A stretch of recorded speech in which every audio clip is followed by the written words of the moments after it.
রোদি নবী হাদিসে প্রমাণ, আশিক বিনে কে বুঝিবে আমার দয়াল নবীর শান, আশিক বিনে কে বুঝিবে আমার মায়ার নবীর শান। রাহমাতাল লিল আলামিন নবী কুরআনে প্রমাণ, উম্মতের দরদি নবী হাদিসে প্রমাণ, আশিক বিনে কে বুঝিবে আমার মায়ার নবীর শান। নবী আমার মদিনার বুলবুল, আমার আল্লাহ ভালোবেসে নাম রাখিলেন মুহাম্মদ রাসূল। ঠিক না বে ঠিক বলেন? নবী আমার মদিনার বুলবুল, আমার আল্লাহ ভালোবেসে নাম রাখিলেন মুহাম্মদ রাসূল। ওই নামের সঙ্গে প্রেম না থাকলে, ওই নামের সঙ্গে প্রেম না থাকলে থাকবে না ঈমান, আশিক বিনে কে বুঝিবে আমার দয়াল নবীর শান। উমর রাখালকে বলল, রাখাল রে থাকুক, আমার এই উটগুলা খাবার খাইলে খাইব, না খাইলে না খাইব, কোনো সমস্যা নাই। আবু জেহেল যেহেতু আমাকে বলেছে 100 উট আমাকে দিবে, আমি 100 উট আমি পুরস্কার পাইব। ওরা খান আমার এই উটগুলা খাবার খাইলে খাক, না খাইলে নাই। উমর রাগান্বিত হয়ে যখন রওনা করলেন, পথিমধ্যে যাওয়ার পরে বন্ধু নাইমের সাথে যখন সাক্ষাৎ হয়ে গেল, নাইম বলল, ওমর রে এত পাগল পাগল হয়ে তুমি কোথায় যাচ্ছ?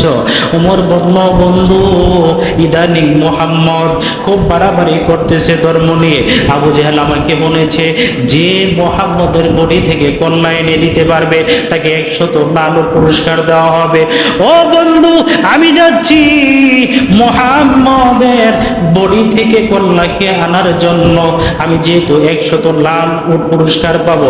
বন্ধু নাইম বলল, ওমর তুমি আগে খবর নাও, তোমার পরিবারের খবর নিয়েছো কিনা?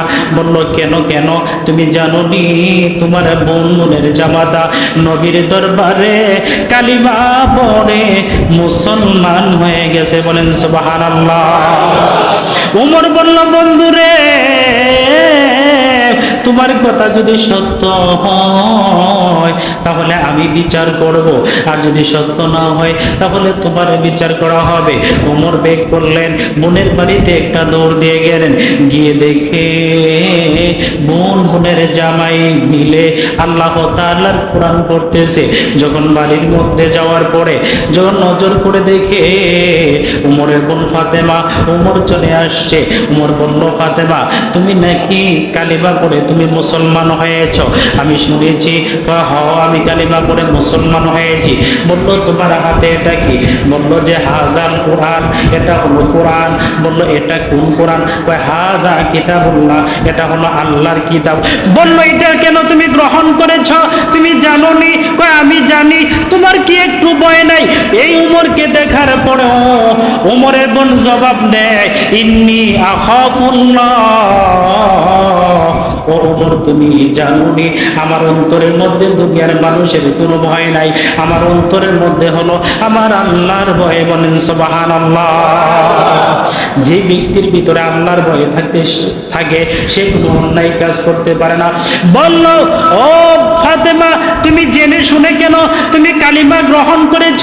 এই কোরআন কেন তুমি গ্রহণ করেছ? এই কথা বলার পরে বলল, আমি জেনে শুনে কোরআনকে আমি গ্রহণ করেছি, কালিমা পড়েছি। উমর রাগান্বিত হয়ে কিতাবের মধ্যে হাসছে, ডান হাতটা দিয়া ফাতেমার গালের মধ্যে এক থাপ্পড় মারার সাথে সাথে ফাতেমা জমিনের মধ্যে পড়ে গেলেন। বলল, তুমি কালিমা ছেড়ে দাও, তোমাকে আমি আর মারবো না। ফাতেমা বললেন, ও উমর, ও আমার ভাই, যেই জবান দিয়ে আমি একবার কালিমা পড়েছি। তুমি জানোনি যে কোরআন আমি পড়েছি শুনেছি, ও ভাই আমি জীবন দিয়া দিব, তারপর আমি কালিমা ছাড়বো না। ওমর দেখলেন ছাড়ে না, হাতের মধ্যে চাবুক ছিল কাঁটাযুক্ত, ওই চাবুক দিয়া যখন বোনকে আঘাত করলেন, আঘাত করার পরে শরীরের মধ্যে চামড়া ফেটে রক্ত বের হয়ে গেল, রক্ত পড়তে থাকলো। ফাতেমা বলল, ও ভাই তুমি যেই বাবার সন্তান আমিও তো ওই বাবার সন্তান। ও ভাই তুমি আমাকে কোনোদিন মারো নাই, আজকে কেন তুমি মারতেছো? ও ভাই তুমি কোনোদিন আমাকে ধমক দেও নাই, আজকে তুমি আমাকে চাবুক দিয়ে আঘাত করতেছো। ওমর ক্ষান্ত হয় নাই। এক পর্যায়ে যখন চাবুক দিয়ে আরেকটা বাড়ি মারলো, চোখের এক কোণার মধ্যে লাইগা রক্ত বের হয়ে গেল, চেহারাটা রক্তে জর্জরিত হয়ে গেল। বলল, ও ভাই তুমি মারতে মারতে আমাকে শহীদ করে ফেলতে পারবা, তারপরও আমি কোরআন ছাড়বো না, কালিমা ছাড়বো না। ওমর কিছুক্ষণ পরে আর মারলে না, মারা বন্ধ করে দিল।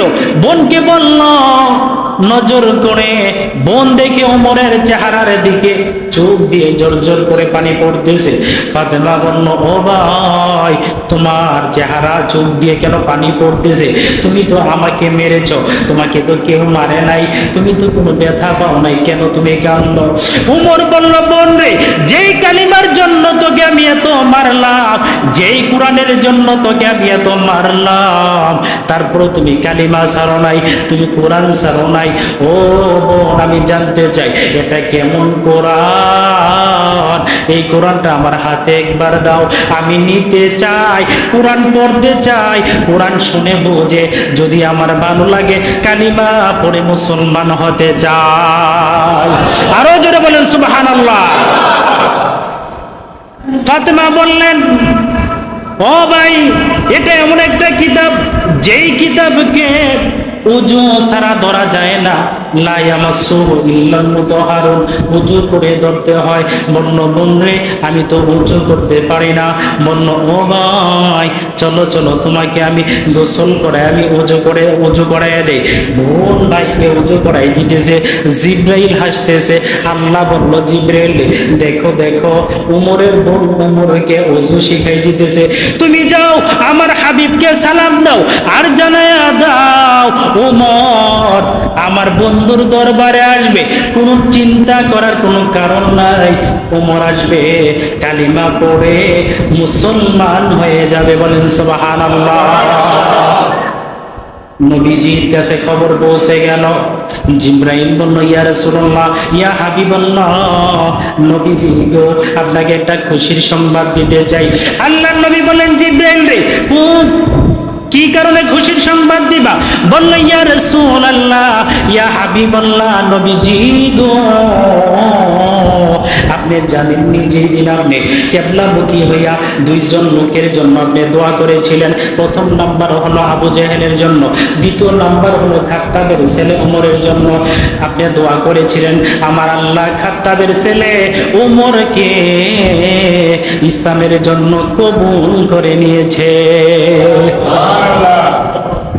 আল্লাহ বলেন, জিবরাইল শুধু তাই নয়, আমার হাবিবকে জানিয়ে দাও, দুনিয়ার মানুষকে জানিয়ে দাও, কিয়ামতের ময়দানে আল্লাহ যদি কাউকে জান্নাত দেয়, তাহলে ওমর যদি কোনো ভাই বোনের সাথে জান্নাতে যেতে যায়, তাহলে জানিয়ে রাখো ওমর এবং তার বোন একসাথে আমার আল্লাহ জান্নাত দিয়ে দিবে।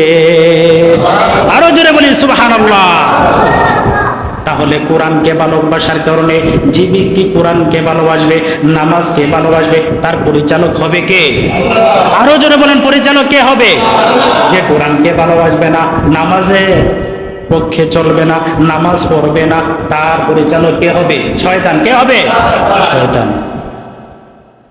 আল্লাহ পাক রব্বুল আলামিন যেন আমাদেরকে ওয়াজ তো শুনি কিন্তু আমল করি না।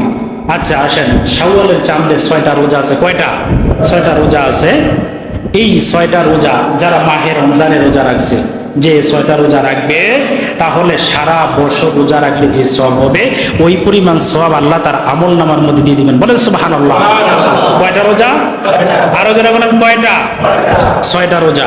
6টা রোজা ইচ্ছা করলে আপনি এই একাধারে রাখতে পারবেন, আবার ব্যঙ্গে ব্যঙ্গে রাখতে পারবেন। তবে মাসালার মধ্যে আসছে ব্যঙ্গে ব্যঙ্গে রাখলেই ভালো। এটা আপনি ব্যঙ্গে ব্যঙ্গে রাখতে পারেন, গ্যাপ দিয়ে রাখতে পারেন।